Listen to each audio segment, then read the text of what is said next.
Oh, yeah. Yes, yes, yes. What's happening, everybody? You're back in the building, the Friday night edition of the Life Gain Avengers of Current Culture. It's me, it's that living legend, Larry. Brother Larry, how you feeling tonight? It's Friday, Freaky Friday, Friday before the election. It is Friday before the election. The Mandalorian just came out, so when we get done here, I'm about to go get my Disney Plus on. And yeah, man, everything's everything. You also got that movie with Amari Hartwood that comes out tonight too. Him and You know I don't watch that scary stuff, man. oh my Lord. Golly. You know I don't do that scary stuff. You know what? I might try to watch it and do a solo review tomorrow on Spell. And for those of you that know our homegirl, our sister Para Wade, she has done a great interview with some of the people on that show. Go check her out. And our good brother Brandon over at Just My Opinion Reviews, he's going to have a review up quicker than I will. So be sure to show that brother some love too. And special Negroes. Yeah. The special Negro, the magic Negroes. Y'all show them Negroes. some love. And so, so far in the building, we've got Mike Willie, my family. Trisha C, she's definitely family. DeAndre Lucas, 351 Cleveland. Oh, Natasha Purnell, what's up? We glad to have you. We love it when y'all come check us out and we ain't talking about power and and such things of that nature. So, show up anyway. Show up anyway, because we definitely gonna try to entertain you. Futuristic Mike's in the building. And ladies and gentlemen, I'm going to do a little bit of a different format tonight. You know, we're going to cover 8 topics, and I've got them listed 1 through 8. I'm going to let Larry select the first number. Then after that, my loyal people, Mike Willie, Trisha C, Futuristic Mike, Jen, you guys get to pick which subject we cover next. All I will tell you is we're covering TV shows, movies, reality shows, politics, and sports is all included in 1 through 8. And we've got a try not to laugh, try not to cringe included in 1 through 8. So Larry, without further ado, I give you the first number. What you want to pick 1 through 8? Man, let's go with lucky number 4. Okay. So Larry wants number 4 and the story at number 4. And let me show you the clip here, ladies and gentlemen. Marvel, that y'all know I love and adore, has decided to hire its first Black female director. She will be doing Captain Marvel 2, Nia DaCosta. Larry, how do you feel about Marvel hiring Nia DaCosta to do Captain Marvel 2? For me, that signifies that we might be getting Monica Rambeau becoming a superhero. I know my folk Buzz would love to hear that, but Larry, what do you think? Yeah, man, I'm excited for that. I hope she gets that big Marvel money so she can go get her hair done. But other than that, man, I'm excited for her. Man, you know that was you know that was racist, right? That was very, very racist. How is that racist? What's wrong with her head, Larry? I'm looking at her from the side. It looked like she didn't even do her hair there. What is she going natural, Larry? Natural. Being natural does not mean that you let your hair just go all unkept and looking some sort of way. You could be natural and still have your hair look neat and nice. I don't know what's going on right there. I don't even think you can get an opinion of what her hair looked like based on this picture. I mean, I'm looking at the sides of it there. I don't know what's going on there. So you try to say her edge up messed up is what you're saying, not necessarily the texture of the hair. No, I'm not talking about the texture of her hair. The texture of her hair doesn't really matter.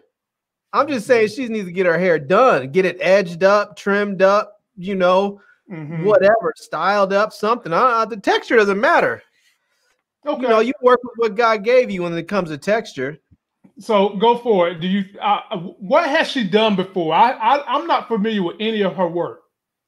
I don't know her work either, but I'm assuming that if she's jumping into a Marvel movie, she must have done some things that we're just not aware of that has some Hollywood respect on it. Because I don't care what you are, female, woman, gay, straight. I don't care what it is that you are. You're not jumping on a Marvel movie unless you have credentials. Okay, so Nia DaCosta, these are her movie credits. All right, she worked on Little Woods in 2018, Candyman. Yep, Candyman that's coming in 2021, and that's pretty much it. She has been additional crew member and production for Meet the Family, Berman, Hoarding, Matchmaker, and The Proposal. And she's only got 6 directing credits, and these 2 of these haven't been put out yet. Top Boys, that's what she's famous for. Top Boys, the TV series, the UK show. Yep, she's famous for that. And Night and Day, she gets credit for that as well. But she's also produced Odessa. So that's what you got with Nia DaCosta. And man, I'm excited, man. Because yikes. I'm excited because Top Boys was a good show. It's a good show. And they said she's in production doing the one that's going to be coming out. They're doing another season. One came out last year. She did that one with LeBron James, and she's about to do another season of it. So, hey, if Marvel hire you, you got the chops. It ain't like Marvel don't do their homework. So I'm happy for her. I'm excited to see what kind of a spin for ethics that she's going to put on it. I think the biggest thing that we'll get is Monica Rambeau in Captain Marvel 2. Can't wait for it. See, this is my dilemma with this, right? Oh boy. Here's this. Is that sometimes what Hollywood likes to do is they like to find people that are sort of unknown talents. And then foster that talent, and they do great things when they're given the opportunity, when they're given good crews, big money, good stories, all that. But sometimes what they also like to do is when they get tired of feeling the pressure of people saying, put in female directors, put in black directors, put in female black directors, when they get tired of feeling that push, they put in somebody who's not ready for that job yet. Somebody who's directed some TV shows, directed a smaller film, but hasn't directed $100 million blockbuster franchise. You put them in that boat, and then you just watch them fail, and then you turn around and say, well, you see, we gave them a shot. They're just not ready. We tried, but they're not ready. And then they go back to their typical directors. And so I'm worried I don't know, because I just haven't heard of her work, and maybe she can pull it off. I hope to God she can, but I don't know, man. Obviously, if she does this, and it's a huge success, it's going to catapult her to the next level, and she'll continue to get big budget movies under her. I would be afraid, though, if I was that studio executive that greenlit this film, I'd be afraid to put her on at the helm. I'll be honest with you. I might say I need somebody else that has a little bit more experience. I'm not saying it can't be another black female, but I think I might want someone with some more black, some more experience. And I don't know. Maybe you can't go get an Ava DuVernay or something, but I bet you they probably could have got what's her name? Chick from Watchmen, what is it, Regina King? They could have got her. She's been directing stuff. She's been around. I'm like this, man. Give the chick a try. Give her a try. I tell you, but Captain Marvel 2 is probably going to have $150 million budget. That's a big try. Hey, man. Look, that's everybody needs opportunity. Everybody needs opportunity. And I think that of all the Marvel movies, as bad as I hate to say it, the last Captain Marvel was one of the most hated. So I'm sure Marvel is saying anything she puts out is going to be better than part 1. And honestly, I hope she does great. And I agree with you. The last Captain Marvel, it was pretty universally hated. And it wasn't that it was a bad movie. It was the fact that the other Marvel movies have been so good that this movie came in as just okay. It was just okay. It was mediocre in comparison. And I don't want to say that it was the acting or it was the directing or it was the story. I'm going to say it was probably equal parts all of that. Yeah, it wasn't up to par. And I like I'm a fan of Brie Larson. Y'all know I love Samuel L. Jackson, the Cuss Master.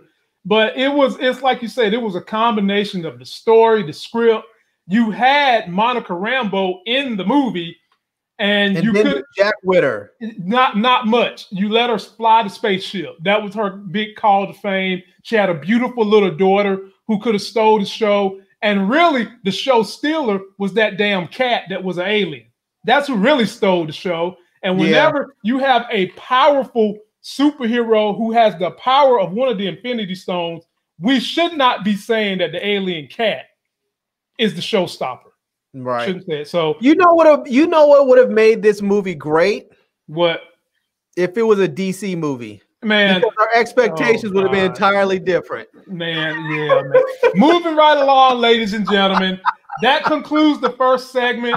We're going to move on to the next segment. And now that my homegirl, Moochella, is in here, Moochella, pick a number 1 through 8, and number 4 has already been used. Our format today is we've got 8 subjects that range from TV, politics, reality, and movies.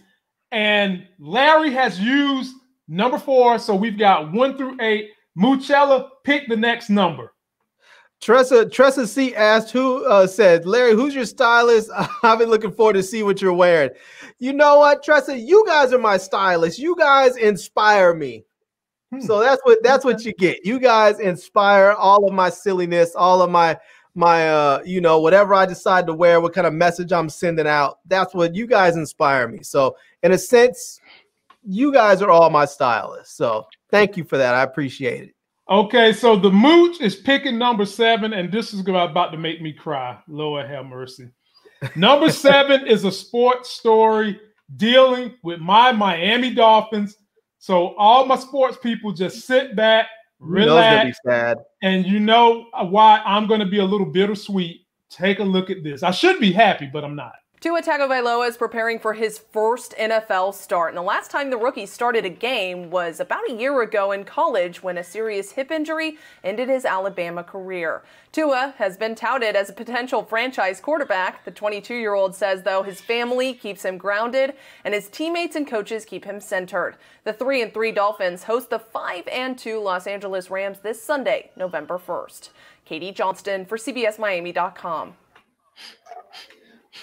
Y'all see my tears? Damn it.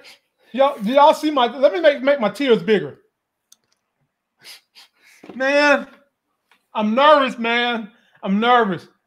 His career, he's gonna turn out to be a Doug Flutie.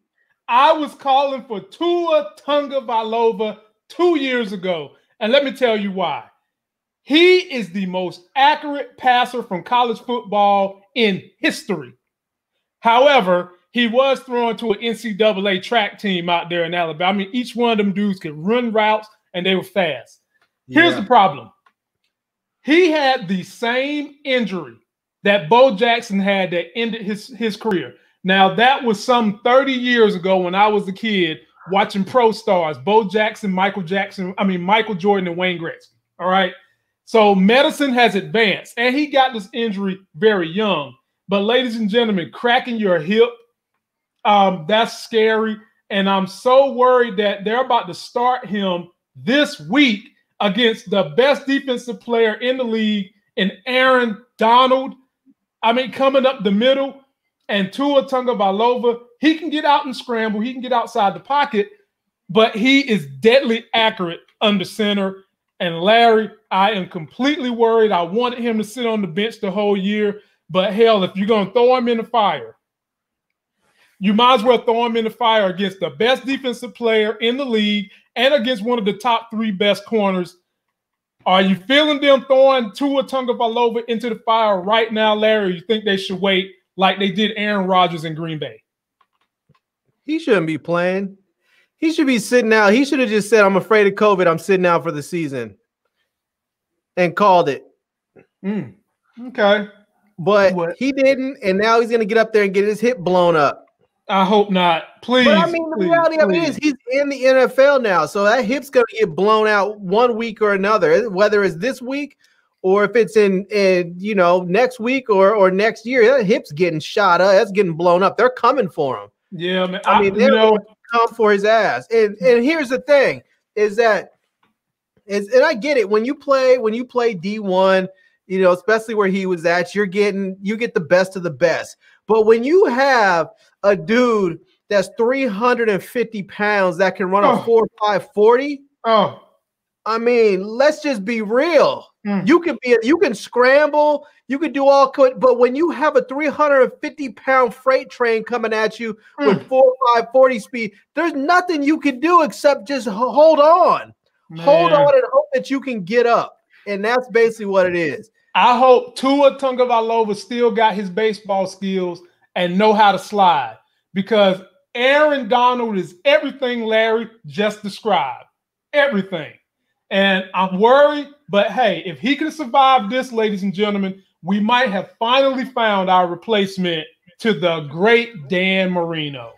And man, this dude, I'm not trying to hate on him, but I think he's going to be another Doug Flutie. Yeah, what a hater. Moving right along. I think he's going to be a Doug. You know what they should have done? Is they should have found a way to pull that kid up out of there. The one from where is he from? From was he from Auburn? The kid with the long hair, Trevor something? No, he's in Clemson. I mean, he's in Clemson. Yeah. I don't know why they didn't pull him out. Well, I mean, because he wanted to stay. He wanted to stay in college, man. He said they should have. They had the wrong type of agents coming at him. They should have had agents all up on him to be like, man, this is going to be your life. If you want to finish college, we will get you to finish college. We will make it. We will write it into your contract that you have time to go to college. So you can get your degree. But they should have pulled that kid out. We'll see. I think he would have went number one. He's going number one next year, regardless. This year, excuse me. Yeah, he'll go number one, but I think he would have went number one this last year if he had come out.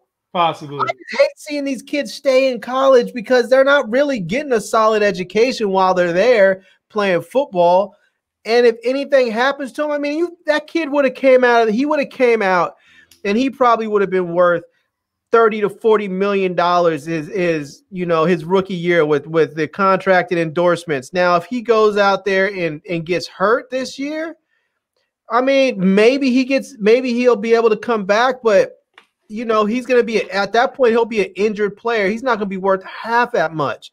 And if he gets really injured, he won't be worth anything. He won't even make it to the league. It's just, I mean, with football, it's such a different sport than basketball. Because with basketball, if you decide you want to stay in for another year, the likelihood you're going to get injured with a career-ending injury is not that. It's not. I just don't think that the likelihood's that high. Football, you literally have dudes trying to end your career every play, every snap. They're trying to end your career. Mm-hmm. It's just. Mm-hmm. I'd have been out. I had told dude, look, man, you need to go. As much money as you're going to make, you can hire those damn professors to come and sit on the private plane with you, and get your college degree. Yeah, you could definitely do that. Moving right along. We still got 1 through 8, -7 and 4. Trisha C., you're up. What number you want? 1 through 8, number 4 and 7 have been taken. Pick a good number. Which one you want? 703's in the building. 703. Oh, hell. I knew she was going to say number 6. Now, this is a petty-ass story, a punk-ass story that we're about to talk about. And it's really not funny, ladies. It's actually pathetic. Let me go ahead and let me cue this up for y'all. Do y'all remember this punk-ass right here? Oh, yeah, I heard about this. This dude needs to be castrated and put aside. Ladies and gentlemen. That's a bitch move right there, man. This racist cop that bust in there and shot up Breonna Taylor is now trying to sue her boyfriend, saying he had emotional distress. After the way that they done Breonna Taylor, Now, let me read to you his damn lawsuit, because I can't make this stuff up. Like, only in Donald Trump's America, which hopefully we're 4 days away from that shit being over with. But check this out. All right. Jonathan Matley's lawsuit claims that Walker's conduct in shooting Madley is outrageous, intolerable, and offends all accepted standards of decency and morality. According to reports, Louisville Sergeant Jonathan Madley has filed a civil suit against Kenneth Walker for emotional distress, assault, and battery. Jonathan Madley is claiming he experienced severe trauma, mental anguish, and emotional distress the night Breonna Taylor was killed because of Kenneth Walker's actions. Now, ladies and gentlemen, I know good and damn well when you become a police officer, they tell you you're going to have all this shit happening. I know good and damn well they do that. He's doing this out of petty, out of spite, and probably some racist bullshit to try to scare people to quit going after the police when they injure unarmed black folks. Larry, the floor is yours.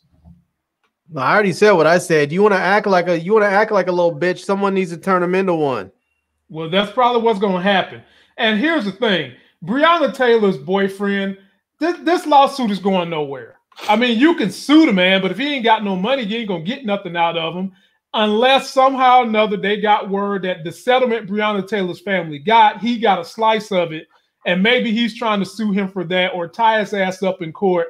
But somebody in the Justice Department needs to just step in, volunteer their time to knock down this frivolous ass lawsuit. Makes me. Well, that's what I hope. I really hope that the judge comes out and declares this suit frivolous and awards the Breonna's boyfriend attorney's fees. Right. I would love for them to come out and just say, nope, this is a frivolous lawsuit. I'm tossing it out. And in fact, because it is frivolous, I'm awarding you how many tens of thousands of dollars in attorney's fees so that they can discourage the rest of these officers from coming out with the same type of bullshit.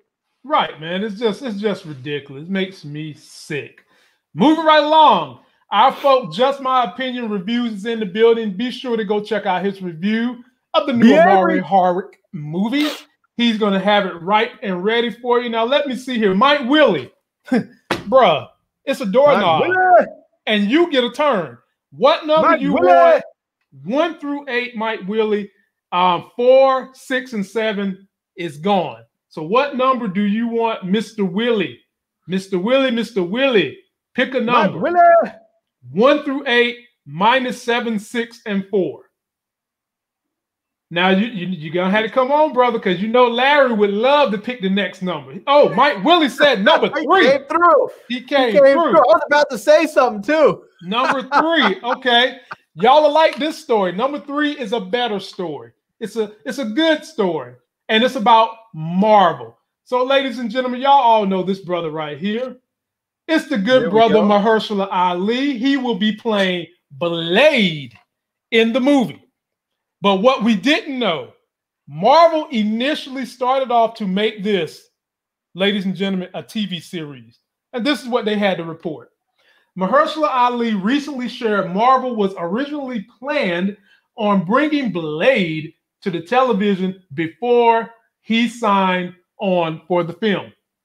Blade was the first Marvel superhero to make the jump to the big screen back in the 90s with the trilogy starring Wesley Snipes, which was a great trilogy, ladies and gentlemen, for its era. It was a great trilogy. It was. Since then, Blade has been put on the back burner, but Marvel Studios announced last summer that they are finally developing Blade film with Mahershala Ali attached to the star.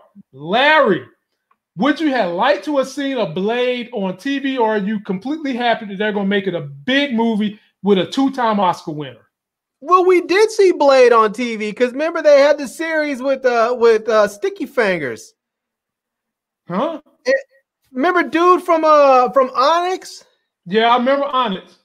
And they had the series with dude with what's his name? I think it was Sticky Fingers that played Blade. And he was surprisingly good. Oh, I don't remember that one. You done got me, bro, because I didn't know about that. Oh, wow. That was a series. Look it up. Check it out. He was actually really good on there. So I mean, it would have been nice to see it as a series, but you know, I get why they would want to do a movie. I mean, it is a popular character. It's a big character. I think if they do it right, I think it could be a huge franchise again for them. And I think one of the things where they have to do this right is bring Wesley back and make Wesley what's his name? The Whisperer. Whistler. Whistler. Whistler. If they bring him back as Whistler, I think that would be huge. Okay. So all right. But I wouldn't mind seeing this as a movie or a TV series. I guess the movie would be great, but I mean, it would be kind of cool to see dude week to week. That would be a lot of fun, but you know, I mean you're not going to see him doing a series. He's too big, I feel like, to do a series like that. He was on Mahershala Ali played the hell out his role on Luke Cage as the bad guy. Loved him up. Yeah. I mean, dude can act, man. I cannot wait to see him as Blade. But I still like dude better as the bad guy. The other dude from Luke Cage, he played like the Jamaican dude or something. Yeah. I can't remember dude's name, but man, that dude was a great villain. Yeah, he was good, man. That Luke Cage series, ladies and gentlemen, on Netflix. If you haven't seen it, check it out.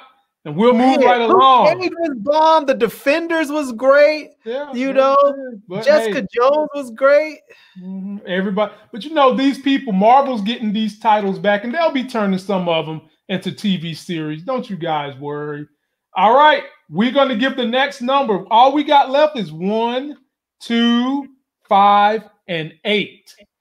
So we'll give the next one to Nita the Diva. Nita the Diva.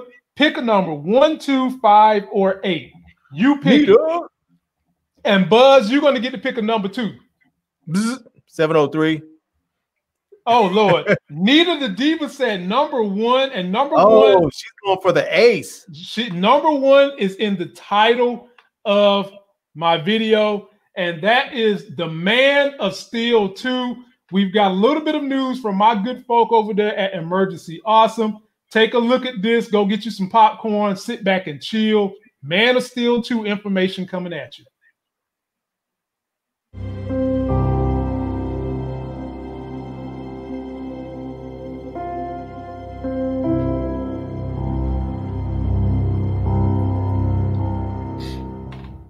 Welcome back, everyone. It's Charlie. This is going to be my new Superman Man of Steel 2 movie video. There was a recent interview with a bunch of DC people and James Gunn. But just starting with the big stuff first, number 5. Recently, Warner Brothers and DC did a big preview of the Suicide Squad movie that's coming out next year, and during that interview, they revealed that the new regime that's now in charge of all Warner Brothers and DC movies really wants to make a new Superman movie. Despite what you may have heard, they actually do want to do something like that. There were a lot of rumors earlier this year about what was going on with Henry Cavill and Zack Snyder after the Justice League Snyder Cut trailer was released, and they made all the announcements about the future of that movie. That's all still ongoing right now. He just posted a picture of them starting the reshoots or additional photography, whatever you want to call what they're doing with the Snyder Cut, because now the movie is sort of ballooned into a very Injustice version of a Justice League movie. I'll address that in a second after the Man of Steel 2 movie stuff. But one of the first things that James Gunn revealed in his interview was that when he had his first general meeting with Warner Brothers a couple years ago about working on a DC movie, the studio actually tried to get him to do a Superman movie first before he came back with his own request. And obviously that wound up being the Suicide Squad movie. He also said some funny things about Kevin Feige when he had to tell the Marvel people that he was doing a DC movie. Apparently Kevin Feige is also a bit of a Superman stan. He literally said the day after he got hired to do the Suicide Squad movie, Disney called him and hired him back, or wanted to hire him back, to do Guardians of the Galaxy 3. So he had to call Kevin Feige and explain the situation to him. And before he could explain which DC movie he was doing, Kevin Feige stopped him short and said, "Are you doing Superman? Are you doing a new Superman movie? Please tell me." Not because Kevin Feige was upset, just because he was so excited at the thought that James Gunn might be doing a Superman movie, because Kevin Feige actually got his start in Hollywood working for Richard Donner and his wife Lauren Shula Donner. So even though you don't hear him talk about it a lot, apparently he is a huge super... In fact, James Gunn and Zack Snyder go way back. They have history together. If you didn't know, they're total bros. They actually worked on a movie together a long time ago. Remember Zack Snyder's Dawn of the Dead remake movie? That was his first real big movie that he did. That was written by James Gunn, so they've been friends in real life for a long time now. Eventually, Zack Snyder was hired to do the Superman Man of Steel movie with Henry Cavill. Christopher Nolan was kind of on his way out of DC, so DC wanted to work up to a big shared universe of Justice League characters. Eventually, they signed Zack Snyder on to do the future Justice League movies.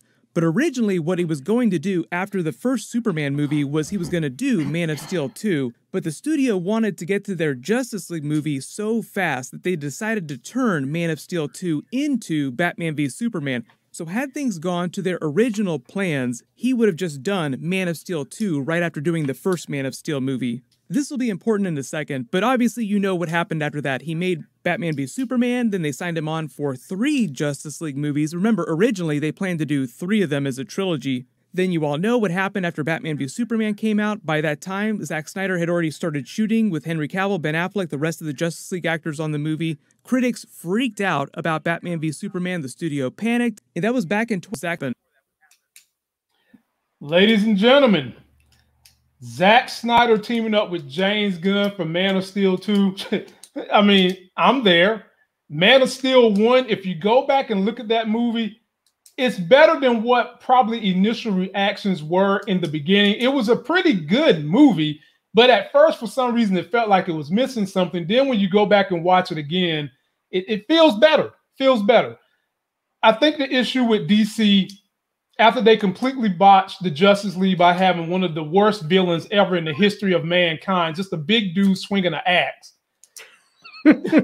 I mean, for real. I mean, what worse bodybuilding stereotype could you have? Just some big hulking dude with no emotional attachment swinging a damn axe. Get his ass beat by Superman.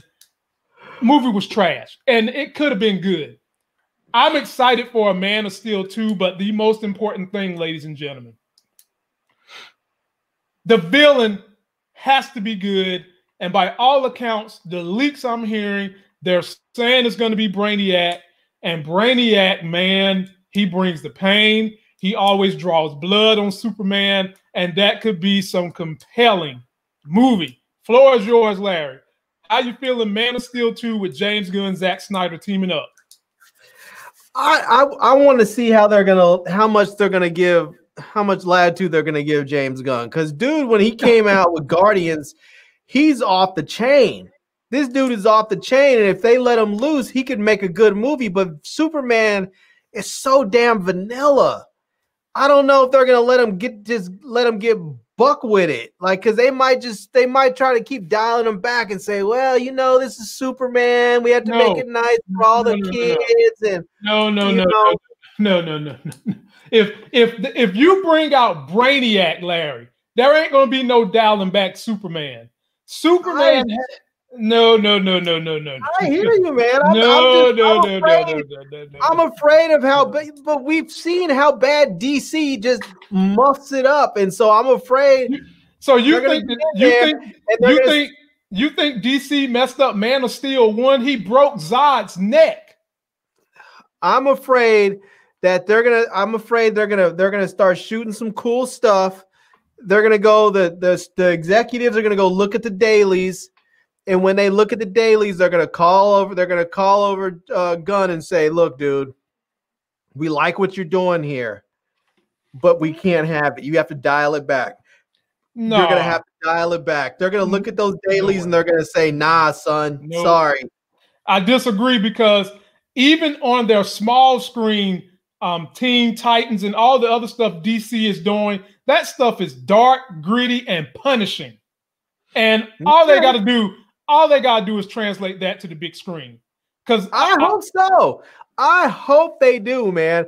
I personally think he's better off with the Suicide Squad, because I feel like with the Suicide Squad, I mean, you're talking about a squad full of villains anyways. You can do all kinds of stuff with them, whereas you can't necessarily do that with Superman. But we're going to see what happens with it. We're going to see what happens with it. I hope so. For a villain, I would rather they bring Bane back.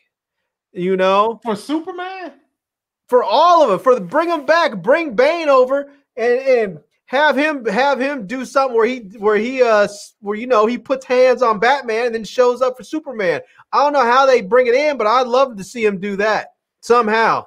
Okay, I don't mind Bane coming back, but when you're dealing with Superman and his comic book art, and Bane wears a mask, there are about 4 characters that really take Superman to a dark place. Darkseid, Brainiac is one of them, and Brainiac originally was created by Superman's people.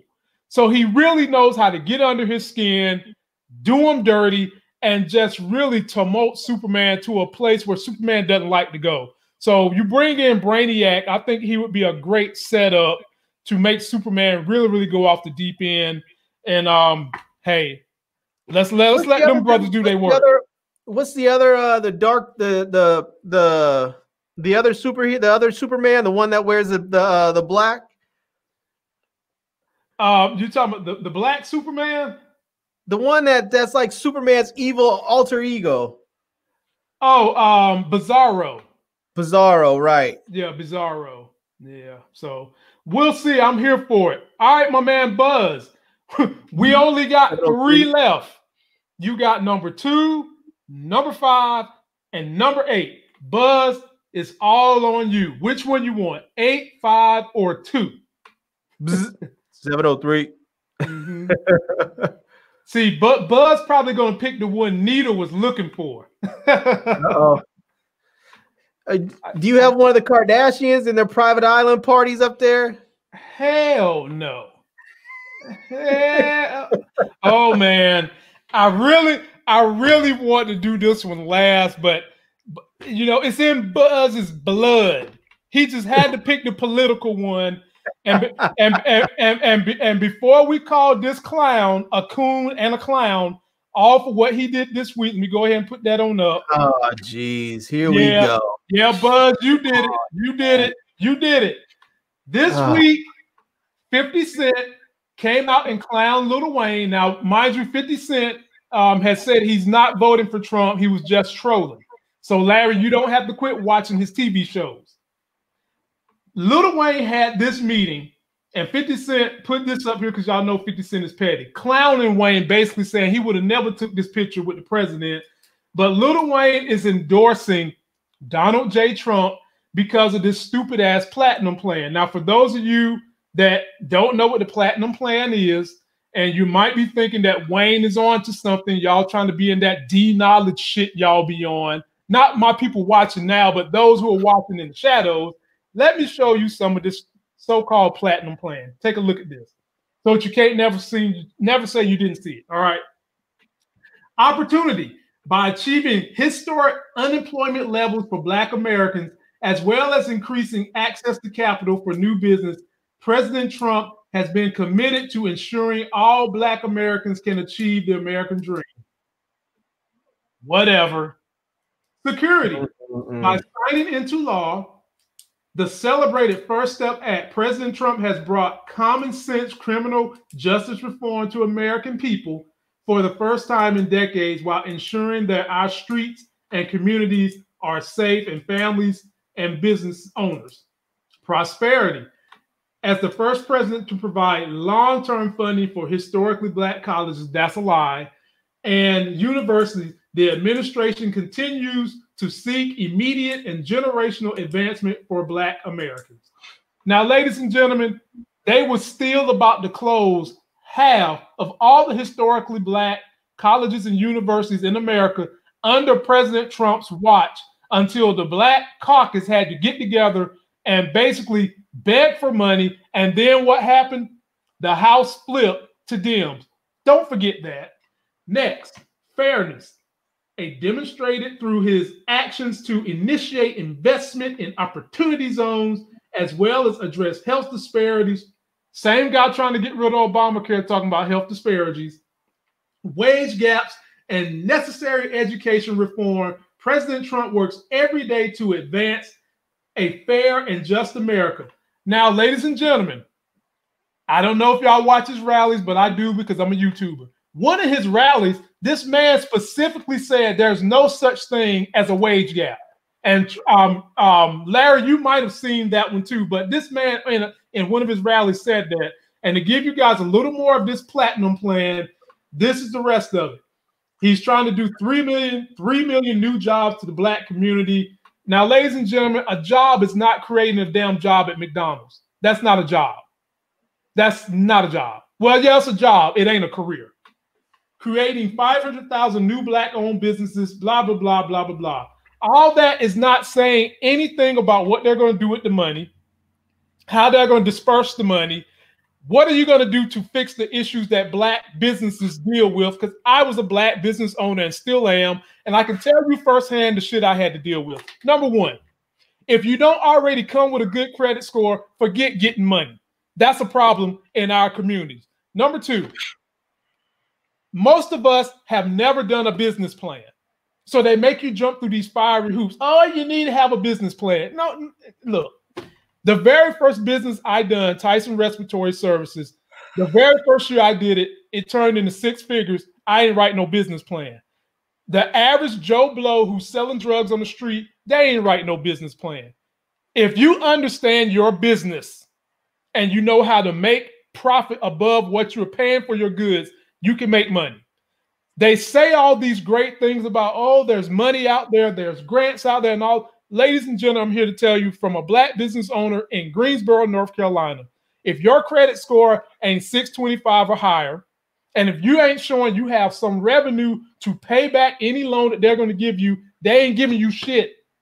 Then when you do get into the hood and try to work with your own community, if you try to have a set standard where you want to be treated equally that the other guy on the other side of the community, white guy who's driving a nice car, is treated, they treat you bad too in some cases. So what needs to happen for Black business is that whole stuff about the credit, throw that out the window. And then they'll tie you up into a loan that's 10% or greater. That's not helping the Black business. You need to have someone who has made it in business. You pay them to assist these Black business owners in the communities, give them a lump sum of money, help them while they're doing their business, and then provide them the capital access at a lower interest rate than 5%. And that's how you can make a difference with quote unquote Black business. But Larry, I give you the floor. I had to expand on this whole Trump platinum plan shit that Weezy is endorsing, because it makes me so mad when I see dudes like this who feel like they done made it, just honestly forget the folks who Trump has been stepping on at every turn of this administration, from people he putting in the Supreme Court to them folks at the border.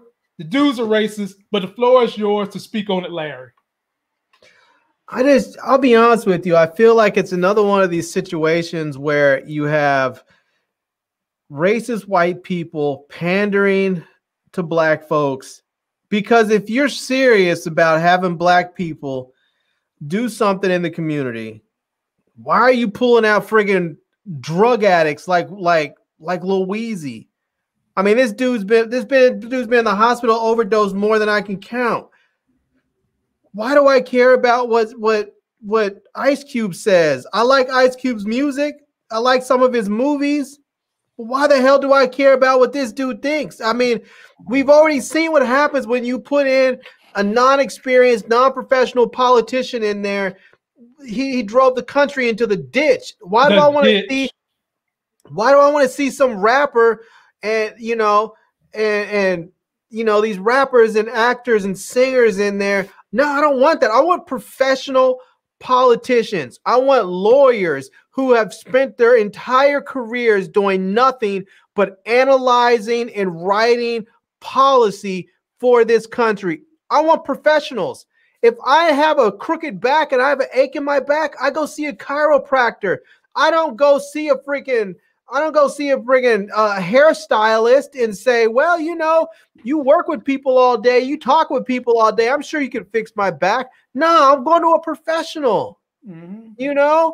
If I need my car fixed, I'm not going to go and visit my dentist and tell him, oh, well, you're used to fixing stuff. I'm sure you fix people's teeth. I'm sure you can fix a car. No, I want people who write policy. I want economists up there. You want to write a plan about some platinum plan? Find me a black economist. Find me a lawyer to get up there with them to write the policy so it makes sense, so that you don't come up with these wonderful plans and you put them out in front of the politicians. The politicians say, "Oh, this looks wonderful. I can get down with this." And then when they go to implement the shit, it comes up where all the courts just say, "Yeah, none of this is constitutional. All of it's good. No, you can't have any of this." And so you put it in there, you get it voted through, and then the right goes and takes it to court and challenges every part of it. It gets struck down because none of it's constitutional, because it was all written by some friggin' neophyte, policy person that's out there, doesn't know jack, or it's written by Lil Weezy or Ice Cube or somebody else. And then you end up with nothing. And then you have the politicians on the left saying, "Well, we tried, we supported you, we put it in there, but it didn't work because, well, you guys effed it up from the beginning." So, nah, you want a plan? Give me a real plan. Exactly. I don't care what Lil Wayne thinks. I don't care what Ice Cube thinks. I don't care what Puffy. I don't care what any of these dudes think. Just because these guys can sing and dance and rap and act, and they've made a lot of money doing that, does not mean that they know how to run a country. It does not mean that they know how to find, how to properly gain reparations for stuff. It does not mean that they know how to write policy. It doesn't mean any of that. I'm not saying they can't participate in the process. They're American citizens like the rest of us. They're black like the rest of us. But other than marketing, I don't want these dudes doing much of anything else. They can get people out there and say, "This is what the plan is, support it." But I just, Larry, in all honesty, man, when you're doing anything that's supposed to be for black businesses, I'm speaking directly to that part. You need to come see people that live in these local communities like me that have had to earn my stripes. I mean, y'all don't know the hell we had to go through for both of the businesses we have done, and we still hold holdings right now. You need to sit down with these people who have had to deal with this stuff to understand what were the barriers and work with them to get rid of those damn barriers. And I just told y'all 3 of them. If this was my plan, 3 of those things are going to be gone immediately, because those are barriers it seems like they put in place to make you discouraged. You can't really get any help. But if you get someone, you take some of that money, pay someone who has done this before to assist these people. When you give them that boatload of money so they can facilitate their business properly, you can make those inroads in the local communities. And that's what we've got to start trying to do, man. It's just dealing with the bureaucracy of small business. It'll make your head explode, ladies and gentlemen. My head was on a swivel every day. I figured out a way to make it work. But the stuff we had to go through is almost, you don't even want to talk about it. I mean, this is the thing. If you're talking about these business opportunity zones and all these business policies for folks, I mean, and I'm not trying to dog out Ice Cube or Lil Wayne or anybody. I mean, they do their thing. That's fine. But I mean, if they would have brought out Magic Johnson, I would have been more receptive to it. I would have been like, this dude has made more money as a businessman than he made playing ball. He is a bona fide businessman at this point. Hell, if they would have brought out LeBron James is probably making more money at this point. He probably could quit playing ball today and make more money. I mean, and I'm not saying these guys don't have good ideas. It's just, I mean, at this point, man, I need real bona fide economists up there. I want to see dudes and men and women with their PhDs and from Georgetown and from Harvard and from Howard and wherever else. I want to see those letters behind their degrees. I want to see people that really understand the intricacies of our government and our financial system, not just somebody who made a lot of money. Yeah, so we'll leave it at that so we can keep on the schedule. My folk, Tim Windsor, just walked in the building. Tim, I want you to pick a number between 2 and 8. That's all we got left. 2 and 8.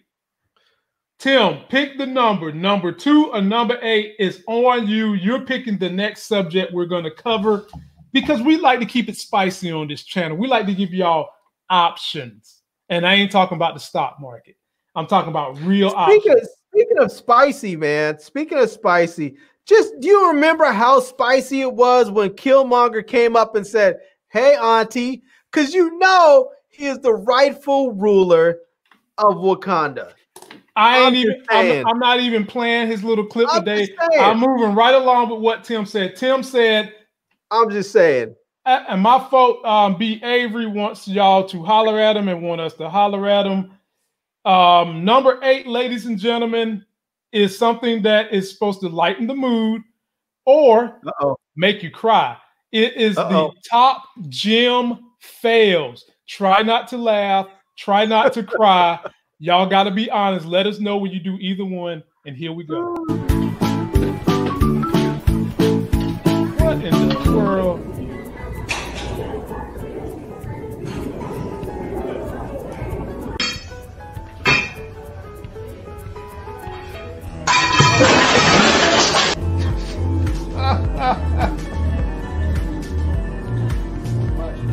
What is that?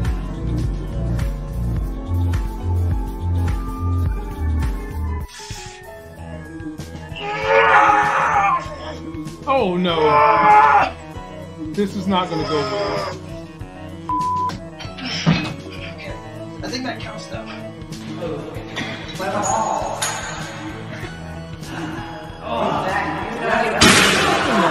Oh my God. Man, are you serious? Oh no. Oh. Oh no.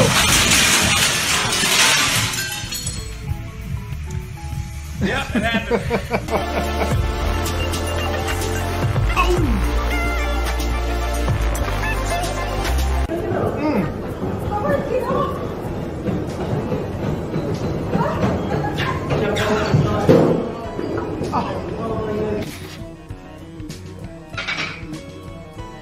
What in the heck?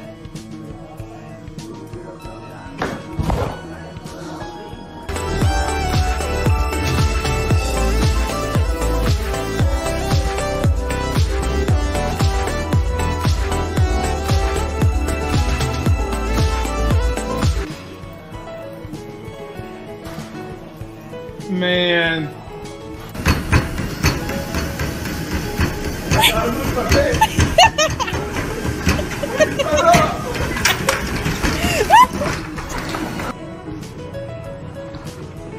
What, man?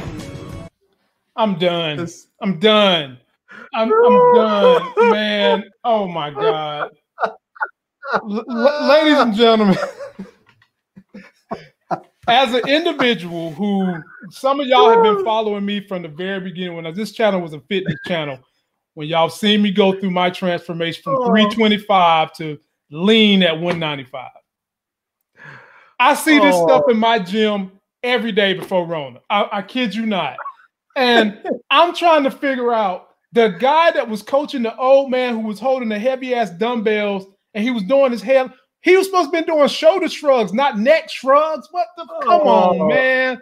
And then you had the guy that was over there on the hamstring machine, ladies and gentlemen, doing neck work. Larry, how long was it before you laughed? God, I laughed right up front. I mean, I was laughing through that whole thing. Only thing I was looking at, the only thing I could think of is that they put in like trying to get some neck exercises in or something, and that's what they figured they were doing. I don't know, man. Oh my God, crazy. Man. Shouts out to everybody that bought meal plans for me and got them cuts for them sluts. Shouts out to all y'all hanging in there. All right, ladies and gentlemen, we are down to the last one. It's number 2. I will say though, hold on, before you move on, I will say, go for not it. Not that I ever used a set of chairs as my as my bench, but I have been at home before benching and lifting heavy and got it in and then you tried to squeeze that one last rep in, and you couldn't get it up, and you're there by yourself, and you have to set it on your chest and roll it down because you can't get it off. You just couldn't get up. You have to roll it down, and then you're up there trying to do your best, trying to slide the plates off of one side so you can get it. I mean, at the end of the day, what can we say? At least the guy was trying. He was trying his best, man. He was trying his best. He had some weight on there too. He had some weight on there. Man, that Kmart stuff don't count, man. That was a Kmart weight. Them things was like 10 pounds a piece. He had the plastic joints that are filled up with cement. Exactly. All right, we're to the last number, which is number 2. I'm sure this is why Nita the Diva came here. And so since it's the last one, I might as well pick it. Ladies and gentlemen, the only Real Housewives show that me and Larry watch because our wives watch it, the Real Housewives of Atlanta season 13. We've got the trailer. They're getting ready to come out. And what's supposed to be so special about this trailer? Well, Cynthia Bailey had a bachelorette party, and supposedly some of the chicks start getting it in with the stripper. We'll take a look, and then we'll make a decision. I really want to turn up for real. Turn off the cameras so we can actually have fun. Keep your mask and your wig on tight, boo. We gotta do a nasty old picture. COVID, bitch, I will quarantine a bitch. Drew is a friend of mine that just moved from LA. Hey. I bring the flavor to Atlanta. Don't with me, I'm from Chicago, bitch. Me and my husband, we've almost been divorced. He left and didn't tell me where he was for like 3 days. I still don't know where you were. I was always accessible. Where did you go? I just want to marry my man, and if that looks like everyone turning up in astronaut suits, so be it. I love you. I don't feel like you receive my emotions properly. If I can't have it, Mike, then we can pull over and get married now. I'm done with this. Riley's dad been owing child support. You made millions of dollars. You just took it upon yourself to say, her, I ain't paying her. He hadn't paid child support in 10 years. He's a hood rat. How about that?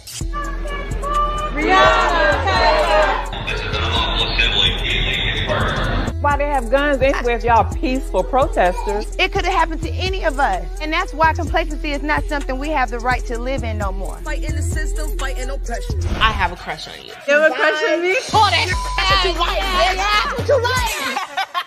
Kenya got her groove back. What? Kenya has taken her under her wings like a little sister. Does she really want to fly that route? She's saying that she doesn't want me to come. Do y'all know about this? I know nothing Just about finding out. What are you and Dennis doing? What are y'all doing with y'all with? He has tried to make this work, but unfortunately, we are just speaking different languages. He filed for divorce? And he's asking for alimony. You really think he's gonna fight you over custody? Don't tell me what I cannot do with my child.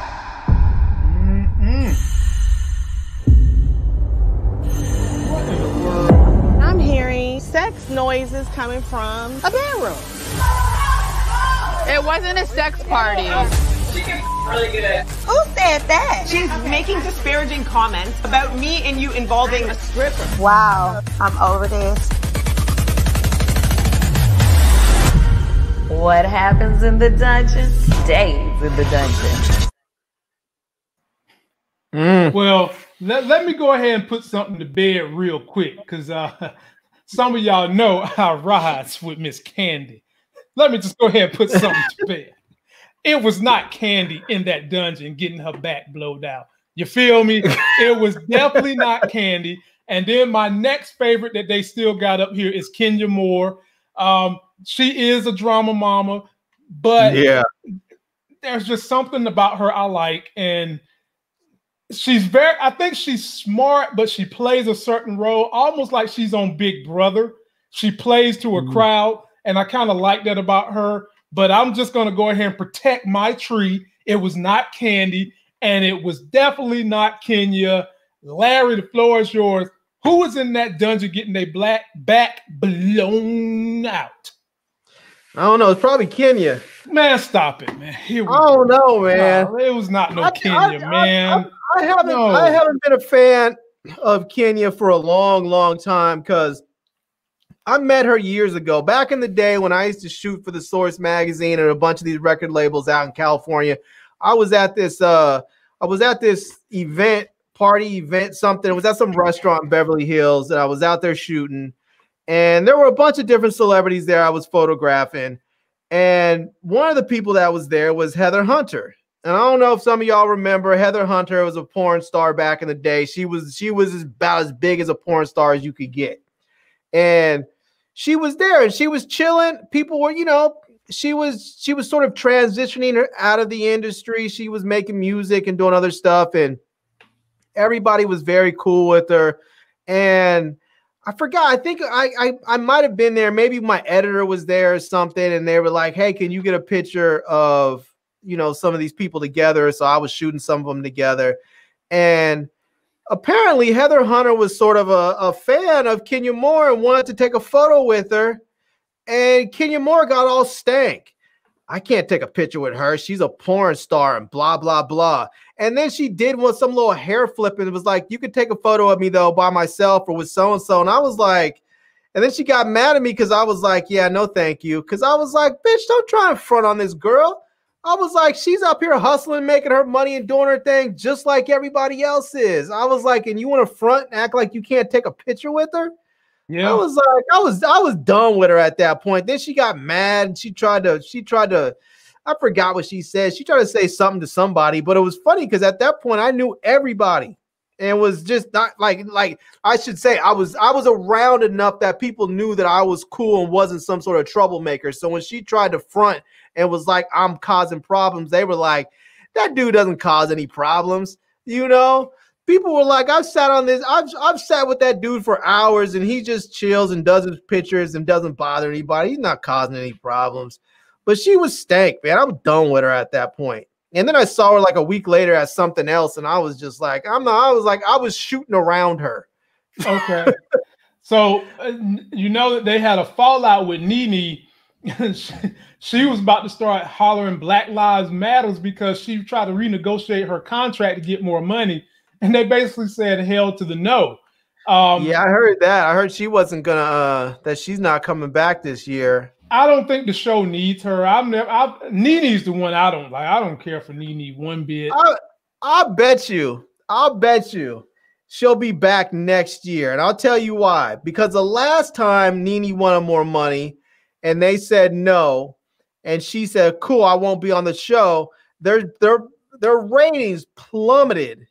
And then the next season, they brought her right on back and gave her the money she asked for. So, yeah, but they also brought back that Kim Zolciak, and the show definitely don't need her trailer park trash ass. They only brought her back for a few things, but Kim has her own show. She doesn't really need to worry about. Have you seen the ratings?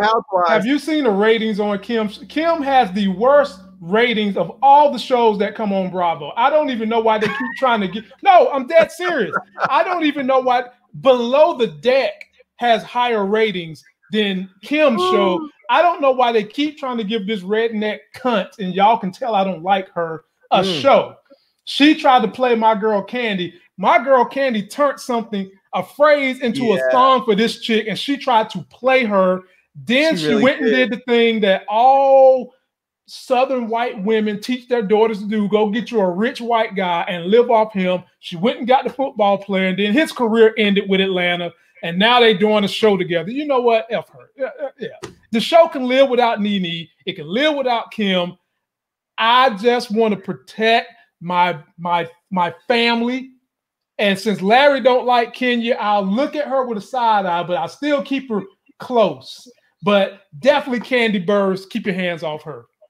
Yeah, I'm not a big fan of Kenya. I mean, I don't know. Maybe, I know what I see of her on the show and I don't like, and what I've seen of her in real life I didn't like. But I'll be honest, that was like 20 years ago. I mean, a lot has happened between now and then. So she's had a baby. Having kids can humble people. Yeah. So I mean, people grow, people change. I know I've grown and I've changed. So I don't know. I mean, I mean, maybe she's different than she was back then. I don't know. I mean, I'm sure if you're a young Black woman who's a beauty pageant winner, you're probably a bit insecure. I mean, you're in this room filled with all these Black celebrities who are actors and singers, and you're basically a beauty queen. I'm sure she was probably feeling insecure. She was probably worried that I can't take a photo with someone like her because it might tank my career. I just took it as, I mean, the way she said it and the way she acted was so stank. It was just, I mean, I feel like if she even would have came and just would have been like, look, I would love to, but I just can't do it because, the industry she's in and the stuff that I represent, it's just not a good look for me. If she would have said something to that effect, it would have been entirely different. Okay. But she was stank, and you just, I don't know. I don't like it. Yeah, well, ladies and gentlemen, I will see if the wife would be willing to do reviews of this show until Power comes back on. And we can give our opinion. Me and Larry can come and do a 10-minute quick segment if he watches it the night before. But I want to know if they're going to show Portia on this thing, because apparently Portia got arrested when they were showing some of those protests. Portia got arrested. They had that, and I think I saw that on like Media Takeout or one of those blogs. They showed her mugshot. She got arrested on one of those BLM protests. True, I saw that. Well, hopefully we'll get that whole story because Andy likes drama, and we'll see. But ladies and gentlemen, we're out of here. Me and Larry will probably keep the same numbered format where we'll let Larry start us out, and then you guys come in and you pick the next number you want, and we'll have varied degrees of content. So stick with us, share us, subscribe to both our channels, subscribe to my homegirl Pay Her Weight, subscribe to our big brother Brandon down there doing his thing. And if you are in North Carolina, like many states, this weekend is your last opportunity to early vote. Ladies and gentlemen, do not wait. Do not wait for election day. Don't wait. Don't mail your ballot. Yeah, don't mail the ballot. It's too late for that. It's too late. Show up for early voting, because you never know what could happen on election day. It could be horrible weather, a bad storm, whatever. If you are made your bet that you're going to vote against Trump, I don't care what comes, you got to take your ass out there Tuesday and do it if you don't take advantage of going to early vote. I mean, it could be a firestorm. You better get you a fireproof suit and go vote. Right. Having said that. And if you have, if you planned on voting by mail, like I talked to a buddy of mine tonight, he's out there in Delaware. I asked him if he voted yet. He said, no, I have my mail-in ballot. I need to go ahead and send it back. And I had to explain to him, you can't send it back at this point. It's too late. Like, you could take it. Most of the polling places, both the early polling places and the county seat and other stuff, they have ballot drop-off boxes where you can go drop your ballot off to make sure that it's in and gets counted. Mm-hmm. But it's too late to mail it. So if you were planning on mailing back your ballot at this point, you can't do it. Don't do it. Your vote will not be counted. Right. So take it to a polling place. Even if you don't feel comfortable going in and voting in person, take it to one of those ballot drop box places. You can go, I believe you can go to iwillvote.com and put in your address. It'll tell you where your early polling places are. It will also tell you where your actual polling place is if you wait till the day of the election. And here's the thing. If you go vote now during the early voting, you can choose any of the early polling places in your area. So like I think we mentioned this before, like I'm in Fairfax County in Virginia, just outside of DC. There's like 10 different early polling places here in Fairfax County. I can choose to go. I voted already, but I could have chosen to go to any one of those 10 locations. Now, the reason why it's important is because if you go to one and it's busy and there's a line down the block, you can go visit one of the other polling places and just find one that's not busy. And then you can roll right in, vote, and be done. So, and the other thing is, if you go to one of those polling places and you have your mail-in ballot, you can go and drop it off there. And you don't have to worry about going to vote in person. So But if you wait till election day, you're going to have to vote at your designated polling place, and you may have to wait in line. So, but whatever the case is, just make sure that you vote. Make sure you vote for Joe Biden and Kamala Harris, and whatever Democratic senator and congressperson there is on the ballot. I'm not telling you who to vote for. I'm just telling you who you should vote for. Exactly. And our good friend Trisha C is asking as nicely as she can we have a Tuesday live stream? Well, we'll see how y'all feeling on Monday, and me and Larry will let y'all know by Monday. So having said that, mask up, ladies and gentlemen. Go vote. That's going to do it for this video. And until that next Sexy as Hell video, me and Larry will see you on Monday. Peace.